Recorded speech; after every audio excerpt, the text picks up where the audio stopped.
আপনারা দেখছেন ২১শে টেলিভিশন।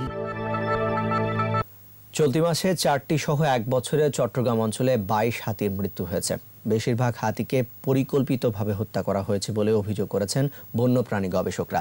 চট্টগ্রাম প্রেসক্লাব চত্বরে বিপন্ন এশিয়ান হাতি রক্ষা প্রাণ প্রকৃতি সুরক্ষায় সম্মিলিত আন্দোলনের ব্যানারে মানববন্ধন ও গণ অবস্থান কর্মসূচিতে বিশেষজ্ঞরা এই অভিযোগ করেন। চট্টগ্রাম ও কক্সবাজারে বন্য হাতি হত্যা বন্ধ করতে কার্যকর উদ্যোগ নেওয়া এবং হাতি হত্যাকারীদের গ্রেফতারের আওতায় আনতে এই কর্মসূচি পালিত হয়। বক্তারা বন্য হাতির প্রাকৃতিক চলাচলের পথ, খাবার ও পানির উৎস রক্ষায়, গৃহহীন বন্যপ্রাণী প্রাকৃতিক জলাধার সংরক্ষণ, হাতির নিরাপত্তা নিশ্চিত, অভয়ারণ্য সহ বনে পর্যাপ্ত খাদ্য শৃঙ্খল গড়ে তোলার দাবি জানান।